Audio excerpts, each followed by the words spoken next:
Visual. Slow zoom on a spinning globe made of money, then transitions to ticking clock sounds over black screen. What if I told you the global economy isn't truly free? That every boom, every crisis, and even every recovery you've lived through was part of a system designed not to create wealth, but debt. And the most shocking part, the institutions behind it don't need to own a single factory, company, or even a single dollar, because they control something far more powerful, the flow of money itself. Today, we'll uncover how central banks, those unseen giants of finance, engineered the perfect debt trap for the entire world, a system so deeply embedded that escaping it might no longer be possible. Visual, black and white photos of gold coins, early banks, and ledgers to understand how this trap was built. We have to go way back to the early 1700s, in an age when money meant gold and silver, and wealth was as real as the metal you could hold. But then came a revolution not of armies, but of ideas. Governments realized that wars were expensive, and their gold reserves couldn't keep up. So they turned to bankers. In 1694, the Bank of England was created not as a public institution, but as a private entity that lent money to the government at interest. That was the moment everything changed. For the first time in history, a nation's debt became the foundation of its money supply. The idea spread like wildfire. By the 20th century, the same structure, central banks lending to governments, had been adopted across the world. The trap had been set.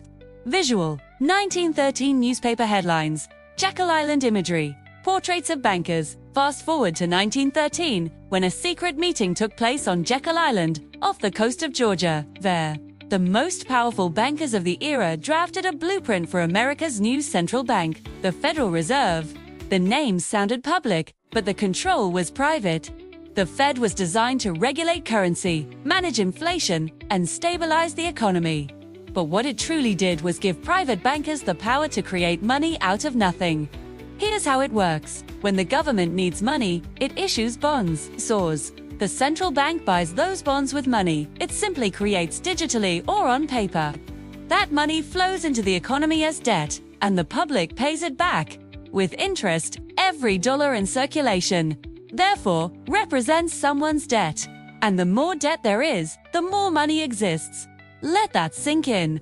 Debt isn't a flaw in the system, it's the system.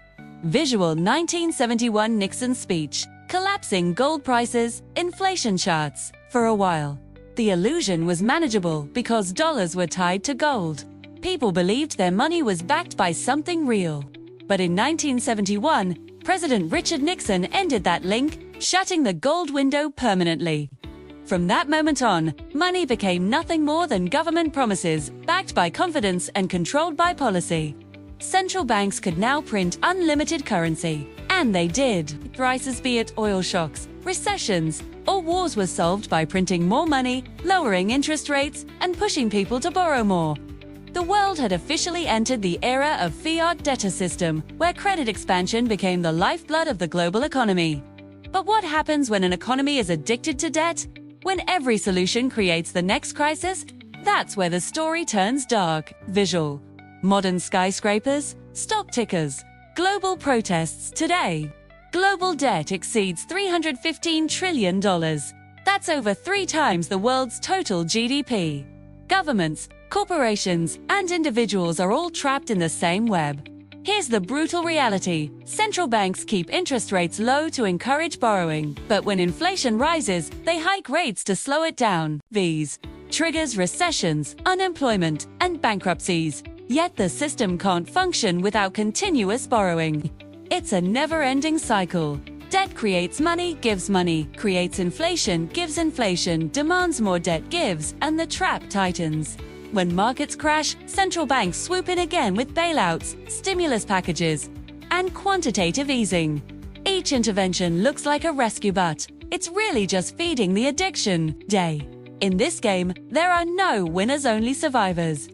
Visual. IMF meetings, G20 summits, digital currency concepts over the decades. Countless reforms have been proposed, new regulations, tighter lending standards, even debt forgiveness.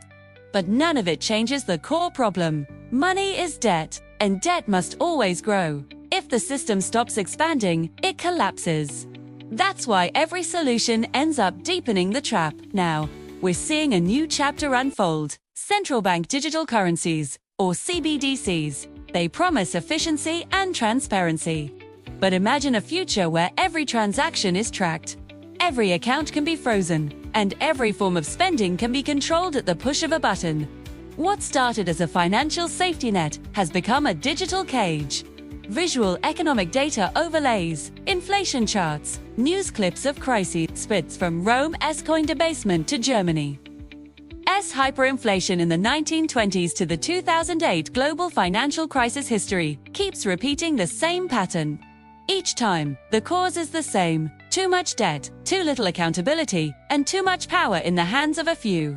Even now, nations are piling on more debt to stimulate growth, while wealth inequality skyrockets, too. In 2025, the richest 1% now own more than half of all global assets, while billions live paycheck to paycheck.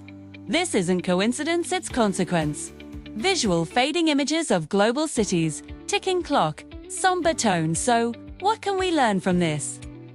Takeaway number 1. The world's money isn't created by production, it's created by debt.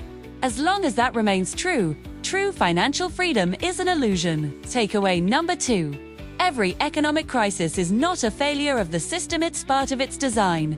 Debt expansion and contraction are how central banks maintain control. Takeaway number 3. The next phase won't be about cash, it'll be about control. Digital currencies will make the system faster, but also more centralized than ever before. We're standing at a crossroads. The same system that built modern prosperity could also be the one that quietly enslaves it. So, ask yourself, what happens when the world runs out of credit? When every nation owes more than it can repay, and every currency depends on faith alone? Maybe the debt trap was never meant to be escaped, only managed. Visuals zoom out from Earth, glowing data streams wrapping around it. If you found this story eye-opening, don't stop here. The next video in this series dives into the hidden empire that controls money without owning a single dollar, ULLC. How the same forces behind this debt machine influence everything from wars to technology to your daily life. So hit subscribe, turn on notifications, and join me as we uncover how the invisible hand of money shapes our world, one debt at a time.